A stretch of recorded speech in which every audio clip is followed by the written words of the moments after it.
Well, good afternoon, ladies and gentlemen, and welcome to our Tuesday edition of our Abacus Law Billing while we work with the trust account.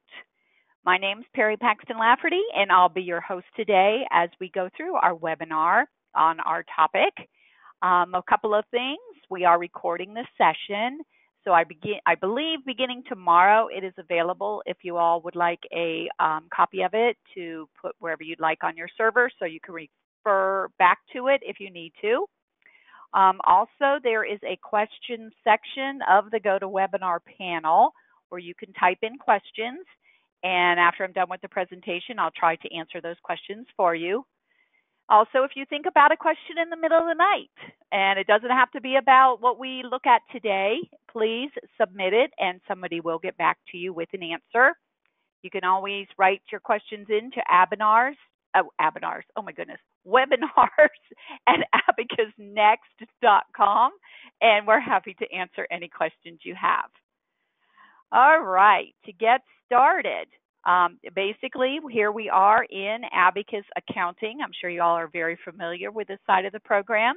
This is where our billing will happen. Of course, we have already set up our client and our matter in AbacusLaw. So I'll open that up quickly just so you can see what I'm talking about here. Under names, we have come in and set up who we're going to be using today. Okay, and he is Frank Feeney. That's going to be my subject today. So I have come in and filled out his name screen already, of course. And of course, I've filled out his matter screen. All right, so those two have to be done. And then you have to make sure that you do link them together so the information does go over into the billing program. So under the Link Names tab on the matter screen is where we set up that all-important Bill To. That Bill To is the button down here across the bottom, and basically you're just telling the program who's going to get the bill, okay, for this particular matter. That transfers the information over into billing, and then you don't have to worry about it from there, okay? Now, most of you all do keep your notes here in AbacusLaw. Okay, I think it's the smartest way to do it. Of course, there's more than one way of doing this because I think there's more than one way of doing almost everything in AbacusLaw, but I like keeping the notes on the matter screen. So from here, I go to my notes, and as you can see, I've already put in a couple. So if everybody in the office is putting in their notes all month long, well, that's going to make billing very easy because as they put them in, they can actually bill them. And all that really means is they take this note and it ships it over into the billing program. Now, I'm thinking you all have already been through this. That is basically the Billing 1 class that we have available online, how you set up names, how you set up matters, how you put in balances, how you put in notes each day. So what we're supposed to be talking about today is the billing side. So I'm going to go back over into my billing program, which of course is accessed through this icon up here. That is Billing and Accounting. So let's get back over there. Okay, so I have my client, I have my matter, and I've entered time. Well, then on this side of the program, during the month, you should be entering all costs that are going to this particular matter or any matter, okay? If you are only using the billing side of this program, in other words, you're not really using the general ledger side or check writing side of the system, that's okay. You can put in all of your costs under the billing drop-down menu right here in cost and adjustments. All right, all costs can go in there. Now, if you are using the check writing section of the program, in other words, when you have a cost for a client that requires a payment to be made and you can write a check or do an online transaction, of course, I would suggest using one of our check writers because that is then going to accomplish writing the check and updating the matter billing activity, updating the client's bill, okay? So you get two things done at once. So if you are using the entire program, make sure you enter the costs that do have payments associated with them. In other words, checks or online transactions or credit card charges, any of those things. through a check writer. Otherwise, like as I mentioned, everything can go through cost and adjustments. Now, for y'all that are using the check writer, you still may incur what are called soft costs. Okay, soft cost is the terminology I think dreamed up by the IRS. It's the ability to keep track of things that the client doesn't specifically pay for. In other words, something like overhead, such as photocopies. Okay, yes, the firm has to buy the printer and the toner and the paper, but when they purchase those items, you're not writing a check and charging one matter for all of that, I wouldn't think. So we can't really use the check writer to buy the printer and charge it to a matter. So photocopies need to go in if your firm does charge for these under cost and adjustments. Okay, sometimes I get a little too deep into this. I'm trying to stick to topic today. So after we put our costs in during the month, if we do have payments to input and they are going into the operating account, we're going to put those in through payments received. Obviously, this talks to the general ledger. And here again, if you're not using that section of the program, you don't have to worry about it. Doesn't matter. It talks to it. You don't need to worry about that. But if you are, it's nice to know that this is updating your income statement. Okay, so all of these things are done during the month. And then one more thing I should mention, since today's topic does include trust, is the fact that all trust transactions are done under the trust drop-down menu. Now, I recognize a few names here, and if you have been in my classes, you know I talk about this like an island. All of this is on an island, right? So everything you need to trust is on an island. Okay. Look, we have a question. Very good. This is what we like. Lots of questions are always a good thing. So let's stop because it is pertinent to what we're just now talking about. How do you back out costs posted to the wrong matter? Okay. So if you have, all right, and if it's something that was put under cost and adjustments, and we have not billed for it yet because we're just getting going, and this is just something I input today, and I realized, I got it wrong. Well, you can do a couple different things, of course, a couple different things. Under the matter drop-down menu, you can come to the matter billing activity, okay, and look up the person where this cost is residing at this moment. So let's go get Mr. Feeney. All right, start typing his name, pops up, double click, puts him into place. Now, here, of course, I have put in a couple of costs because I didn't want you all to be bored watching me type today. So let's say that one of these is wrong. If I put it in through cost and adjustments, all I have to do is highlight it and hit the delete button, and it will take it out as if it never existed. If I simply want to transfer it to a different matter, well, that's easy too. You just open it up. Of course, you do have to highlight it.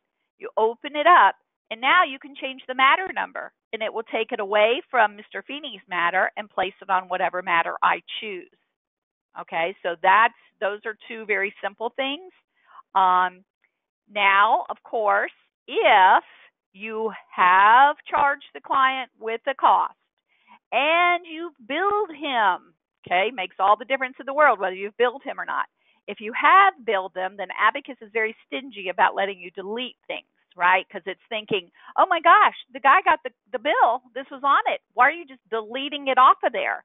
Okay, so if that's the case, if that particular cost has been billed, in other words, you run through the entire billing cycle with this thing, you are going to go back in through costs and adjustments and enter something to counterbalance it, okay? Because Abacus is not going to let you delete things that have been billed.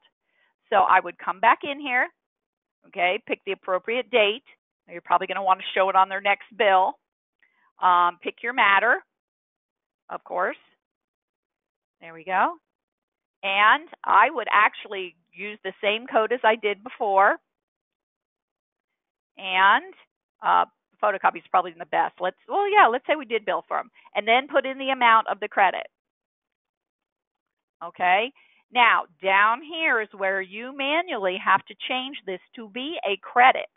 Okay, otherwise it's going to charge the client again, and they're not going to be happy campers.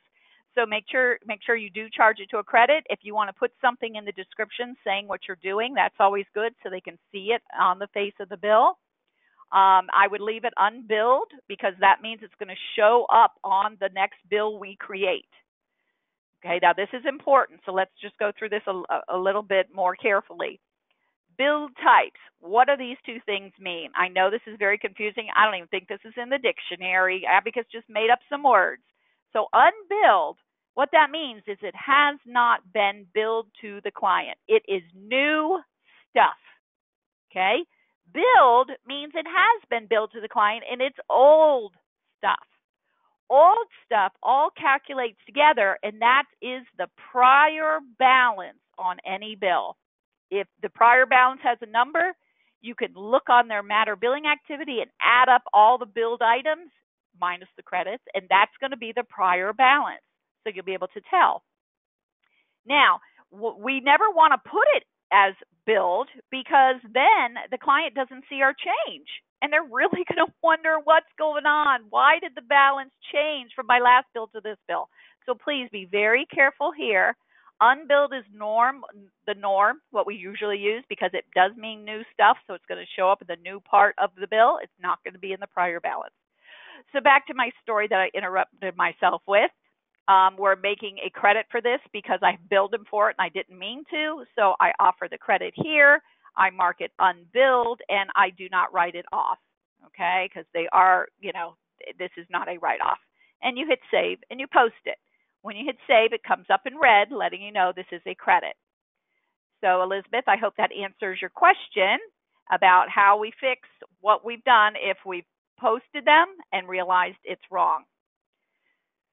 Okay, let's stay on track here because I think I could get lost in the weeds out here, just talking about many different topics that somehow come into play here, basically. So now we're ready to actually do our pre-bills. Let me just finish up with trust. I'm not sure I jumped up and down enough with the trust to make sure everybody knows. Back to trust. If money is going into a trust account, it must be entered as a trust deposit, okay? And money will come out through the check writers in our trust area. So all trust monies go in through trust deposits. There's never, ever going to be a day when you come in and deposit money into trust through payments received. No, this is not the trust account. So I think everybody's got that now.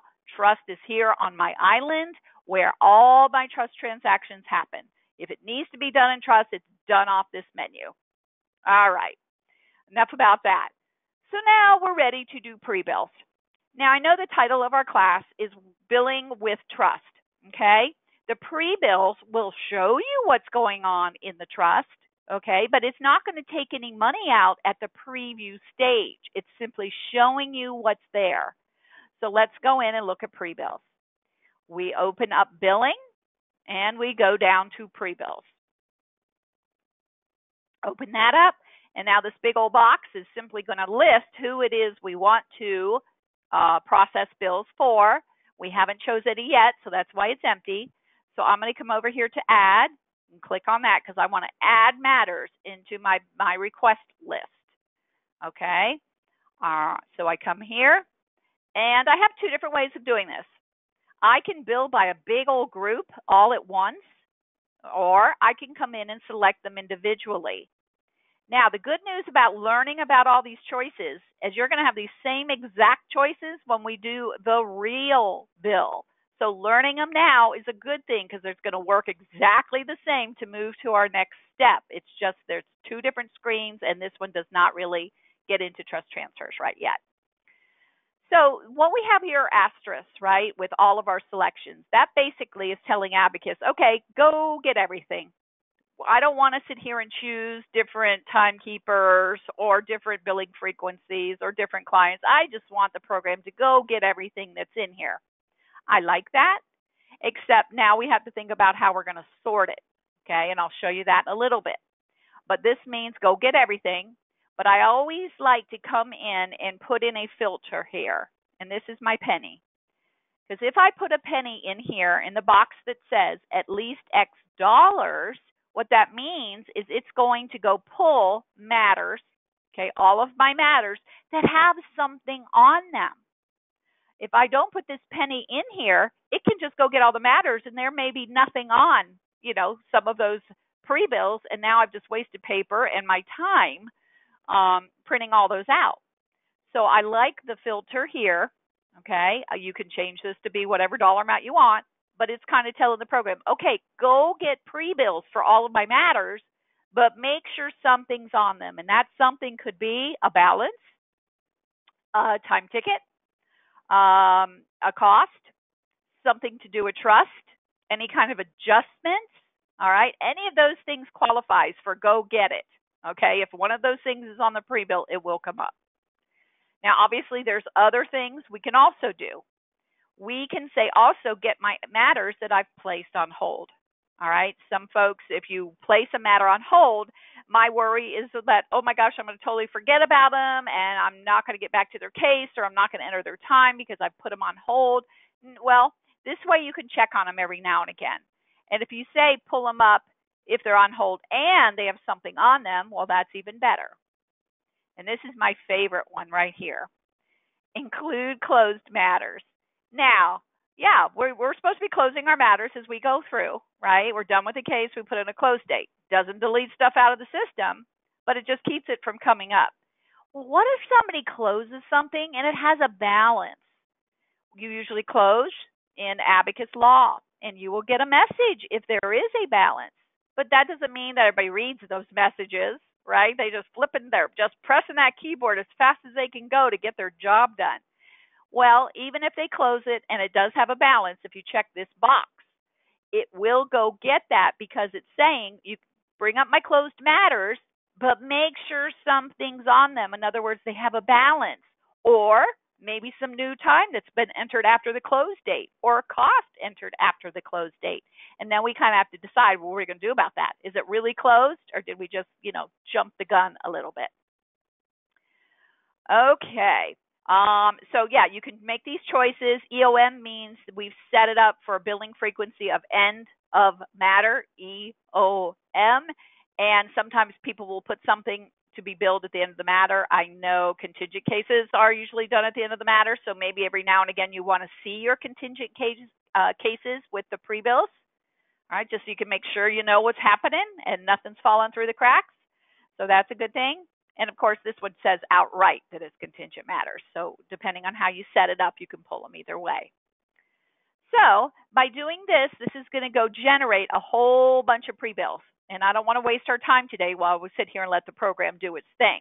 So I'm not going to do a whole bunch at once. Okay? I'm going to come over here and use our second selection, which is bills individually. Select them individually. So you come in, and this one's very simple. You get your browse list, and you type in who you're looking for. There we go. Double click, puts them into place. And you go get your next one. Double click, puts it into place.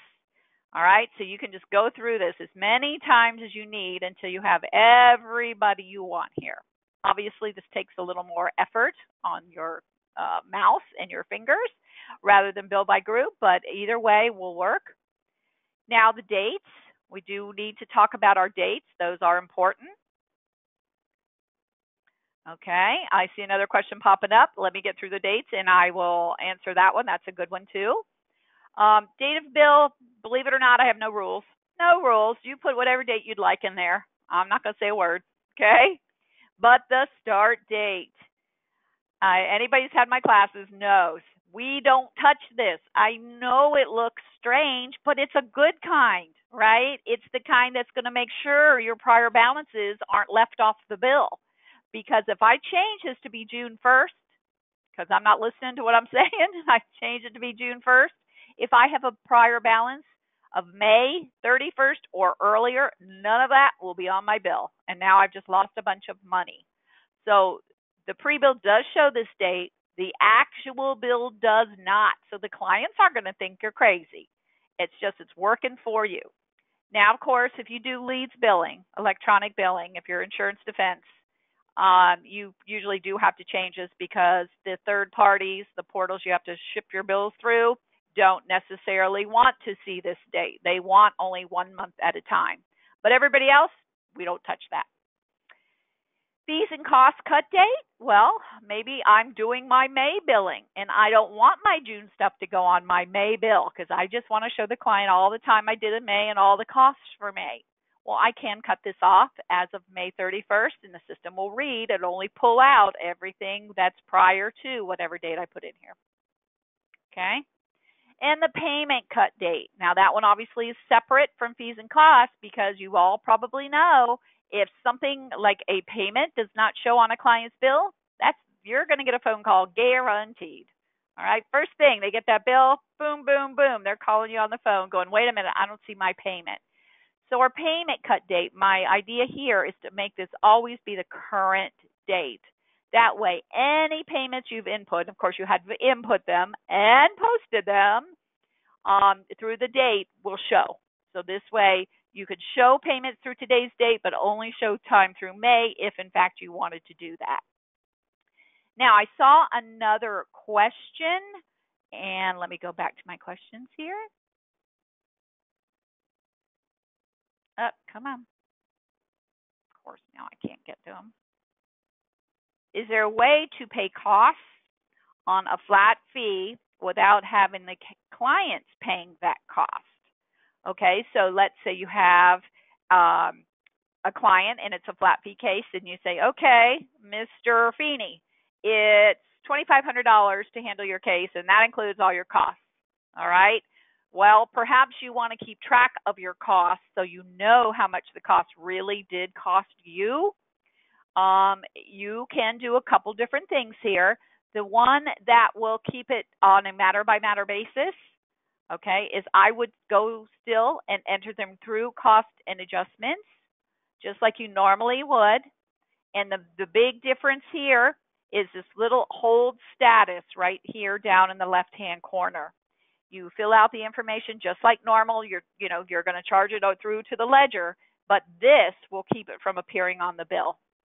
Okay, and it shows you on the matter billing that it is on hold. It will be right there in the status column. Okay, so it will say that it's on hold. And that way you can keep track of all the costs, but the client's not going to get charged for those costs. Okay? If, in fact, you do put something on hold and you want to go back and change it, take it off, you can do so through that matter billing activity. You simply open the cost and uncheck the item is on hold, and now it will come through to the balance. Okay, so this one you can do as you're setting up the item, or you can get to it on your matter billing activity after the fact, after you've posted it, after a few months have gone by, whatever it might be, and now all of a sudden, yeah, we do need to charge the client for that. You'd come into their matter billing activity. Hopefully I know a number here. And, okay, if I wanted to mark it on hold after I've posted it, you can do that too. So I can open it up and I can put it on hold. Okay, and then if at some point I want to take it off hold, I can open it up and take it off hold. So you can either do it as you set it up here, put it on hold, but if you don't remember then and you want to do it later, you just open the matter billing activity. Okay, let's see here. Okay, so let's continue through because we haven't gotten very far here, and I will, like I say, go back and answer questions as soon as I can. We'll let that one go. All right, so we're picking everybody we want. Now, when we're done picking everybody we want, or, and this is an or, you've picked over here with everything you want, your very last step is add to billing run. And the reason I point this out is it is so natural just to come over and hit done. But done doesn't do a darn thing, okay? It just takes you out, and you're like, where'd my bills go? What did I just do? Am I going crazy? So add to billing run is our action button, and that's what we're going to do. Like I said, I don't want to take up your time by printing 500 bills, so I'm just going to come here, select those two, let my dates run through today on everything except my start date, and add to billing run. All right, so they all come out here. Now, this down here is fairly new. This do not delete from the request list. Apparently, this is now called a request list, so we all know. it was that as soon as you open one of these and you come down here and you go to your destination, you open it. You either preview it or you print it or you print it to a file. It would disappear out of our list. Well, people got kind of frustrated with that and said, no, I want to see it again. Maybe I want to print it. Another time I want to preview it, and I don't want to have to go, choose my matters over and over again. So by putting a checkbox or check in the box here, when I open one of these, it will remain in this list here in the big old box so that I can open it many, many times if I want to. So I like that. Now it's time to actually look at this puppy. So we're going to highlight the one we want. You could highlight them all and just go through them one at a time. Open up and you say, go to the next bill, go to the next bill. And it, as long as you've selected them all, it will just process from one to the next.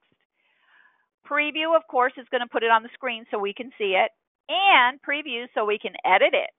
All right? So let's go ahead and click preview. Now remember, pre-bills or rough draft bills, these are not to go to the client because I wouldn't consider this very professional looking. It's got all this stuff across the top, and that's basically for our knowledge only. So we know what kind of case this is. We know if it's being billed by the hour or if it's a flat fee. We know when we're supposed to bill it, blah, blah, blah. And the little comments line, in case y'all ever wondered, this is where they print out, and it's only going to be here. This is the only place you will see that little, if you put anything in that comments box in the matter maintenance screen. So here we are, and we're looking through. And, okay, we've got some account aging. We got fees and costs billed to date. Now I need to get this out of my way a little bit here. Let's see if I can do this. Okay, I'll push it over there. And let's move down. So we have our little cost section, the fee section here. That's a good place to start. And the good thing about previewing pre-bills is we can edit them right here on the screen. So if I would like to edit this, I'm going to go ahead and double click on this word fees. So click, click. That opens up my fee section. All right, now I single click on the ticket number. And that opens up my ticket.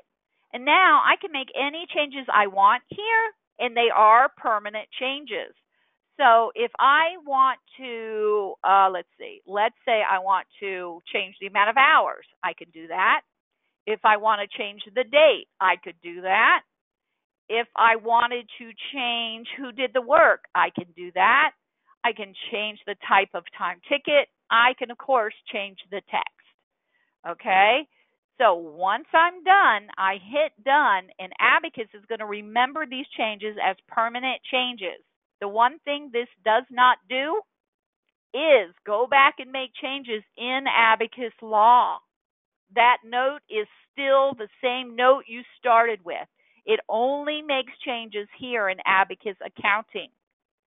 That's important to remember. If you need to make changes to it in law for whatever reasons, you go back into AbacusLaw, you pull up that note, and you can edit and do whatever you please here, but do not rebill it. It's kind of like when you originally bill this thing, it's as if it makes a copy. So the original one stays here in law, and the one when you hit bill goes over into the billing program. All right, so it's two different things now. So when it changes the one ticket in Abacus billing, it cannot change the one here. It won't do it. So you'd have to come back and change that. If it's just a typo, I don't really see the big deal. Who's going to see this stuff here? This isn't necessarily what goes to the client. What goes in billing goes to the client. So that's the one where I'm really concerned in making sure I make all my changes. When you do make a change, and I was talking while it did it, but it does refresh your screen, and now you can see whatever you did here. Okay? So it made changes along the way. We also can do this in the cost section. All right, so we get past this, all this good stuff about the fee section there, and the summary of who did what. In case, you don't want to add these up by yourself, you can read right here. Then we have the cost section. Now here again, I can edit it on my screen. So I take my mouse and I situate it on the big word cost, and I do a rapid double click, just like I did here, but now I'm doing it to the cost section. So a rapid double click, click, click. And now I take my mouse and I click one time on the ID number. It opens it up. And if I want to make changes, once again, I can. And let's just make a change to make a change. So we'll do it back a day. There we go. And hit done. And Abacus will refresh the bill again to show you that it made that change. Now, you can do this as many times as you need to, okay? So, if you get the bills set out and you give them to everyone and they give them back to you, if you have do not delete from the request list checked off, they're all going to still be in the box. You can just come in and add them as you please. All right, now you also can add on the fly. Okay, so you can add time tickets and you can add cost adjustments just by clicking on these. Once again, it only does anything in the billing program. These do not go back to AbacusLaw. All right, and this is a permanent addition for either a time ticket or a cost. The only thing you cannot do here is delete. There's no delete button in sight. So if I do need to delete a time ticket or a cost, I do get out of my program, or out of this section of the program, I should say, go back over to their matter billing activity, open it up, and delete from there. All right, I hope you guys know what I'm talking about there. Well, you know what? Let's just do it. So I'll close right now for that one. I'm glad I checked my little box. It will still be here so we can go back and see the second page in a second. But let me move this again. Okay, come here, matter billing activity. You bring up the person and, excuse me. Sorry about that.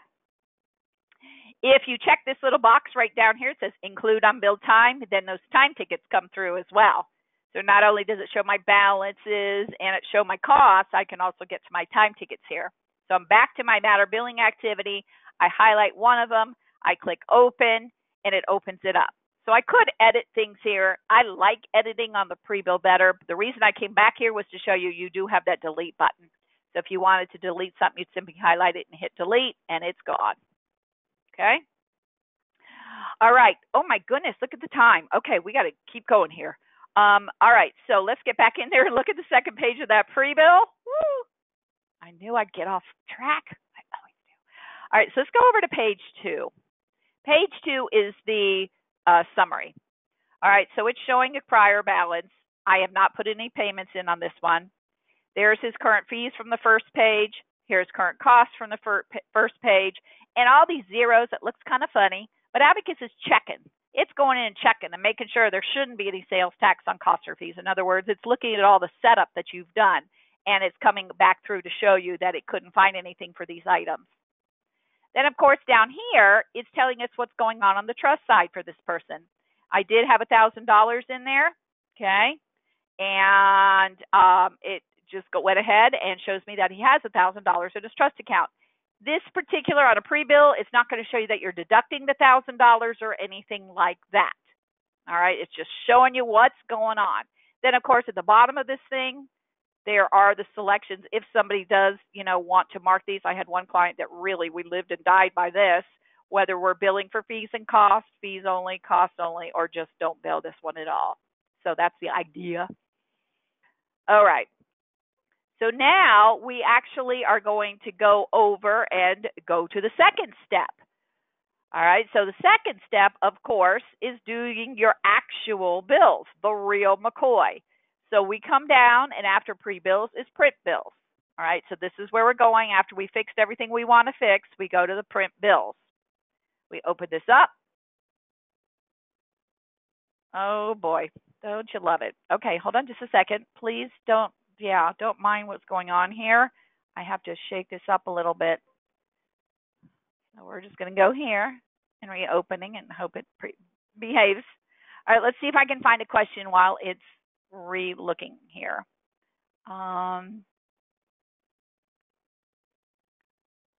Okay. I see a question about, can you go back, if you have already done prior bills on a matter, can you go back and recreate a bill from the very start of the matter up to date? Okay. Well, yes, you can. You're going to have to unpost your bills. And we got to be careful because we don't want to unpost bills if we've dealt with trust in between. So we got to think about that. There's something else in here called a matter history report that a lot of people don't remember that it's here. And that's basically all the bills you've done so far, all on one big bill. It's not individual bills. It's all one thing from whatever the beginning of time is that you want through whatever date. It's everything you have billed. So let me step on or talk about that as soon as we get through the billing. Okay, but there's something called a matter history report that I think will take care of what you're trying to do. All right, so we're back in here. All right, and this is just my startup stuff. All right, so now we're going to go do the actual bill. All right, so it looks the same so far. This is a big old box that we either add or delete into here. Once again, I'm going to leave that turned on so I can get into my bills and look at them more than once. So I'm going to click on Add. Same choices as the pre-bill. Select bills individually. Same choices as the pre-bill. The main difference here is this trust on bill, and then we have a little bit to do with emailing bills. Trust on bill. Okay, I figure you guys are in here for this class because you do hold money in a trust account. The most efficient way to run this is to choose this middle option, automatically apply trust to bill. That will allow Abacus to look at each matter's trust as you're telling it to bill it and decide if there is money to show on the bill that we're going to take that money out of the trust account to pay their bill. It will never take too much. Abacus knows how much they owe, and it will only take what they owe. And, of course, it's not going to take money that does not exist. So if it has not been put into trust, we can't use it on the bill. You do have two other options. If for some reason you don't want to touch that trust, okay, I'm just not doing that this time, you can say do not apply, and no matter what you do, it will just leave trust alone, okay, will not take a penny. And, of course, stop for manual input. This one's nice because you get to decide how much money is coming out of the trust account to pay that particular matter's bill, all right? The only problem with this is if you have a whole bunch of matters, and there's a whole bunch of monies in trust, you're going to sit in front of your monitor, and every one that comes through that you're requesting, it's going to stop and have you decide what to do. So you've got to stay in front of your monitor until all the bills are processed. We're going to come back here again, and I happen to know his number. Save a second here. So pop them in, and you can put in as many as you want. Okay, these are the same here on select bills individually as they are on bill by group. Okay, so I'll show you what stop does so we can see it, so you can see, learn a little bit more there. So after you've chosen everyone you need, we click on Add to Billing Run. And, of course, my dates, same rules apply. And this is what stop for manual input means. It basically shows you what matter you're dealing with, okay, what client, and the whole breakout of what's going on. And it will show you how much is due on the bill. Then it shows you how much they have in trust. Now, Abacus is assuming we're going to take all the money in trust because obviously we've earned it. And, so it pre-inputs that amount here, but you could take this out and you could put in what you wanted, say $950 instead of that $1,000. Maybe we want to leave a little money in the trust account for some other reason, but you are in charge, so you pick the amount you want, but you click OK. And when you're done making your choice, and Abacus will do that for every single matter that you have chosen to bill if they have money in trust. If they don't have money in trust, it just puts them in this list. So here we are again, and now we're going to come in and actually look at the real bill. Okay, so we're going to go to preview again. Obviously, once you've previewed it, if you do want to print them, you just choose a different destination, and you can print everything in your list. Okay, or you can make a copy to a file. I have a lot of people that just keep folders for monthly billing on their server. You can email bills from here. Okay. And, of course, you want to set up your email templates and probably look at them before you actually email it to the client. Maybe test one out, send it to yourself. But let's do preview. Okay, now this is all according to the billing format code. It's what put my letterhead here. It's what puts an invoice number on the bill. There's a lot of choices in your billing format that determine what columns are going to show on the bill. The ticket numbers never print. When you actually print or email, you will not have ticket numbers showing. Okay, that's more for editing work. All right, so we've got our fee section and our cost section. There we go. Now we move over to page 2, and we go up here. Here's the recap of the bill. Now here's where trust gets involved. We have our prior balance. We have our current fees and our current costs. So you can see most of the zeros are gone. It's letting them know we have not taken a payment yet. Then it's showing amount to be applied from trust. So this is the whole deal about today's class. This is utilizing trust while you're doing billing. So it took exactly that $950 that I said I had, and it does the math. Now, if you've asked for a minimum trust retainer to be kept in trust, it also can calculate that and put another line in here. I didn't want to confuse the situation by doing that. Someone asked about billing for additional retainers. Yes, we simply add them through cost and adjustments, and it will bill for an additional retainer. Whatever you put in through cost and adjustments in post, it will bill for. So if you want to, put that in, it's going to be, I think RET is the code, and the dollar amount, it's a debit, and then it will appear right in here in this section of the bill. So you definitely can bill for additional retainers. So here's the amount due. This little message is customized. That's what I put in my billing format code for my hourly cases, so that's why it comes through. You can add to this. There's another section on the billing format code, so you could have another rectangular box of information if you have a whole lot to say here. And then we have our trust recap. Now this is also showing the client that we're taking $950 out of his trust account. We're telling the client we're going to go and do this. You and I haven't done this yet, so we're not done. I may get this bill and it looks beautiful, and I email it or whatever I do, and I think I'm done. No, I'm not. This is where everybody falls down because they don't realize they have to continue and take the money out of trust. Abacus is not magic. I haven't found nothing magic in Abacus after 15 years, okay? So it doesn't do things all by itself. We have to be in control. So, of course, you can edit this and reprint this bill as many times as you need to. But after you get your final version, that's great. We want to post it. So far, pre-bills and actual bills are the normal 2 steps of billing. All right? What comes next is the 3rd step of billing, and if you're not dealing with trust, this is your last step. So it really isn't that bad. There's 3 steps if you choose to do your pre-bills. So with no trust, you have pre-bills, pre-bills, print bills, and post-bills, the 3 Ps. But if we have money in trust, we have 2 more steps to do. So let's go post our bills. Posting is so easy. Y'all know we just come in here, highlight them, and say, yep, we want to post, and make sure this is the cutoff date so our productivity reports are correct, because that's all this does is update productivity. This little business down here, this is the name of my little firm, Flyman & Barnes. So this is telling me, oh, yeah, it's kind of like that I don't, if anybody ever remembers the V8 commercial that they smacked themselves on the forehead. I should have had a V8. Well, this is, I have more work to do because I'm taking money out of trust. That's what this vendor means, is I'm writing checks to my firm, or I'm handwriting checks from trust to my firm, or I'm going online and doing this to my firm.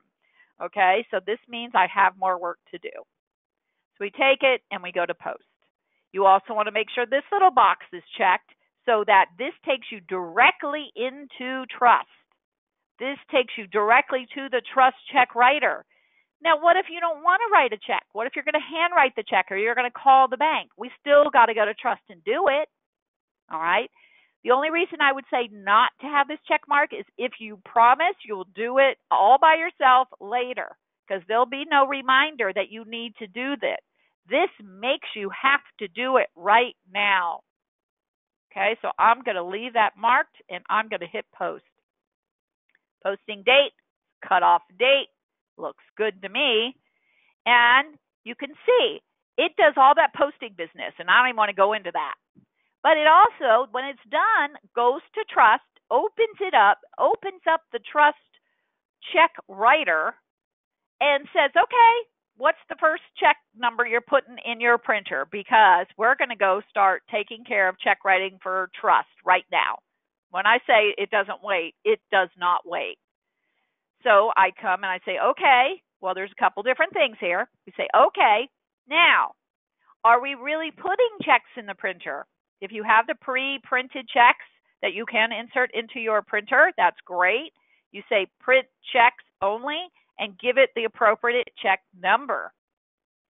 If you're calling the bank or going online and transferring that money from your trust account to your operating account, this is going to create a transaction number because we're not going to waste real checks. We're not wasting that check stock. That stuff's expensive. So it makes up a number with an A. We don't do anything about that. We just let it be. It will act as if it's a check number. If we need to void it, of course we can, but you've got to call your bank or do whatever you do. Abacus doesn't do that part. This one here is if you're handwriting your check. It could be one check. It could be all the checks, whatever you want to do. And you, again, tell it what check number you're starting with. All right. I'll do this one today. So I hit print. It's not really going to print anything because it's online. And boom, that just took the $950 out of Frank Feeney's trust account. Okay. Let's go look. What was it? 2305. There we go. So there's the 1,000 that was input. Here's the 950 we just took out, and he has a $50 balance left. So Abacus did that for me, okay, because I told it to. So it did that. Now, the last step is putting that money into their operating account. So it shows that you took it out of trust and you applied it against the bill. So where's payments received? Under billing. And this is the magic part, if there is magic. Oh, come on. Don't do that. Come on. Be a good boy. All right, here we are. So right here, this $950 entry, this is what Abacus made because it knows that you just took that money out of trust. And it knows it has to go into operating because it's made payable to your firm. So it put this entry in here. If you look closely at it, it's assigned it against the proper invoice. Okay, it's checked the box. It's put in a nice phrase here. It's applied it against his prior balance, so it did the distribution over here. It took care of everything for me. So now all I have to do is tell it when this actually hits that operating account at the bank. If you're physically handwriting checks and taking them to the bank, this may not be the same day as you wrote the check. That's why this deposit date's left here for you to state when the money hit the bank account. So this is the full circle of billing, from pre-bills to the real bills to writing trust checks if you need to, and transferring that money over into operating. So if we remember to go from posting our bill to getting that money out of trust, chances are you're going to be golden because it's just getting that money out of trust. All right. Okay, let's see if I can answer a couple questions here. That was a little more long-winded than I thought I would be. Yes, when printing the trust check, if there are more than 10 clients listed, do I need to put more than one check in the printer? Very good. Yes, you do. Now, this is what's going to determine if all 10 are going to go on the same check. Some people like that, some people don't. All right, it's all whether when you set up your firm as a vendor, did you check the box that says allow multiple trust invoices? So vendor, find your firm name, edit it on the account information tab. If this little box here, the second one here, allow multiple invoices on trust checks, that will put 10 onto a check. Okay? So if you don't have that, it's going to print 10 individual checks. So that kind of helps you along with how many you need to put in your printer. No, I'm not going to change that. Okay. Hopefully that helped. Why can't I see these? Okay, let's see if I can get up here and look at another question. All right, looks like a long one here. Let's see if I can find it. How can I bill for one additional retainer? For an additional retainer. Okay, that's putting it in through cost and adjustments. There is a code on the list already that knows where it's supposed to go. So when you look up the code, it is RET, okay? Additional retainer due. You can change the words if you want to. All right, this one here, trust retainer, TRS, that will ask for money to go into the trust account. I would probably choose a minimum trust retainer if I was going to do trust on the matter screen. That one carries forward a little better.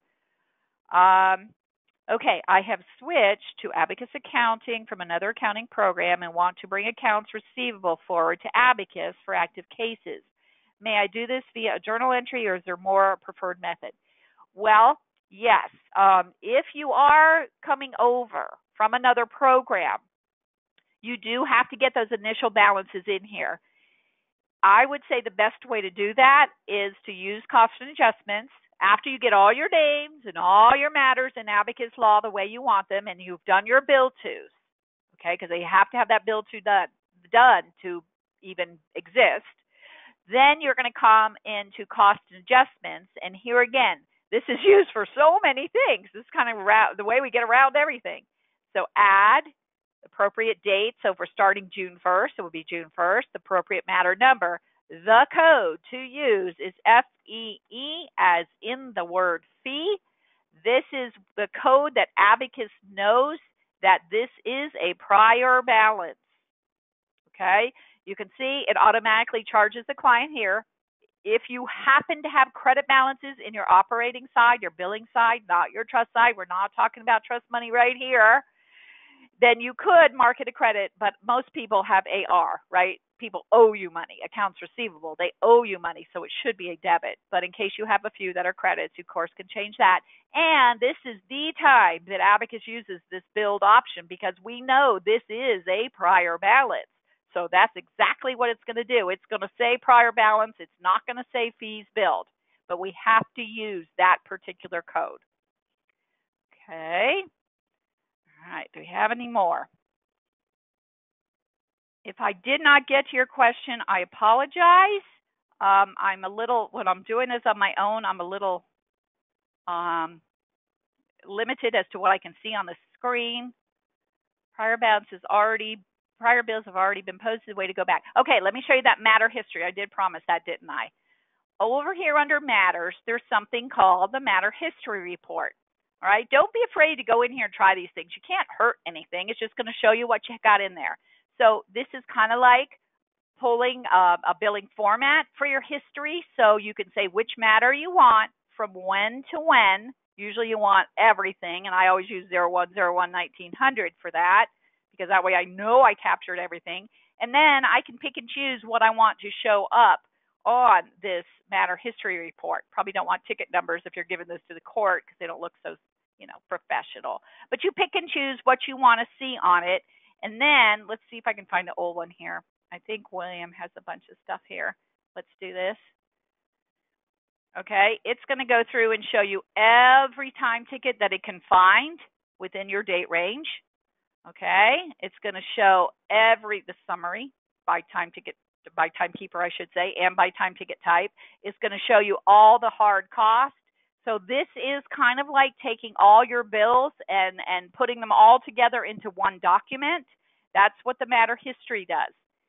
So if you want to get something that covers from beginning to end, I would bill anything that's in your system and then come do the matter history report. So everything's on here. I know sometimes I think it's family law, you have to present everything to the judge to see who's paying what. So the matter history is what you want to use. Okay. And one other thing, just to make sure we know, and then I promise I'll let you go. Matter billing activity down here, show bills. Okay, so let's look at that bill we just did here. We don't have to click anything here. You just go show bills.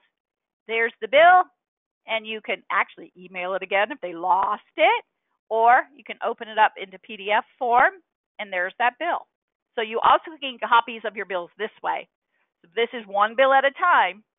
All right, and that's going to be lots of documents to email somebody, or you could just do the matter history.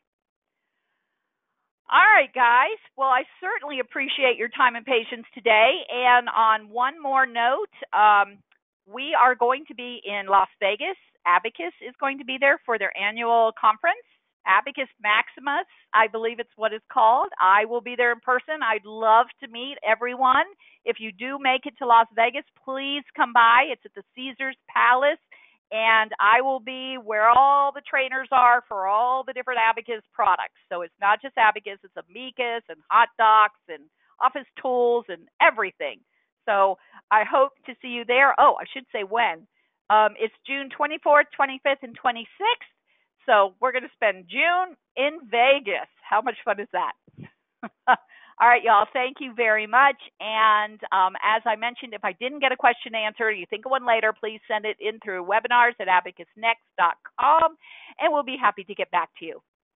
Thank you all, and you have a lovely afternoon. All righty. Bye-bye.